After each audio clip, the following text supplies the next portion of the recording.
रोज ग्रामपंचायत पाहतो, ग्रामसभा होते एक तो.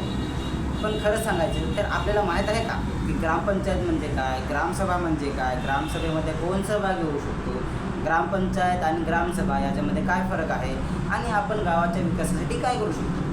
खरं सांगायचं तर मला सुद्धा ह्या गोष्टीबद्दल काहीच माहीत नाही. म्हणून मी ठरवलं आहे की या गोष्टी मी स्वतः जाणून घेणार आहे. जसं की ग्रामपंचायत, ग्रामसभा, आपले अधिकार, गावाचे विकास आणि सरकारी जे योजना आहेत त्या.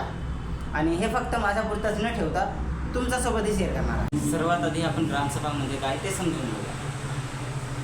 गावातील मतदार यादीमध्ये नाव असलेल्या लोकांनी घेतलेली सभा म्हणजे ग्रामसभा.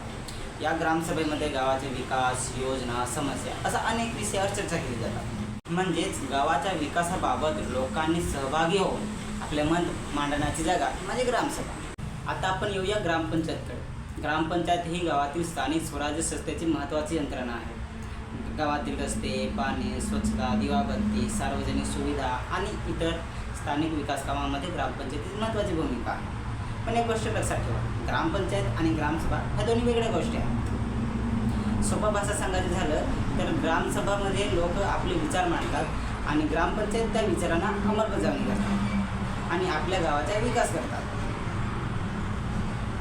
मला वाटतं की गावाचा विकास फक्त सरकार आणि ग्रामपंचायतीची जबाबदारी नाही, तर आपण नागरिक म्हणून आपण आपल्या गावाच्या विकासासाठी आपण काय करू शकतो हे सगळं हे आपल्याला माहीत असणे गरजेचं आहे. म्हणून मी या चॅनलवर गावाचा विकास किंवा अधिकार या विषयावर व्हिडिओ बनवणार आहे.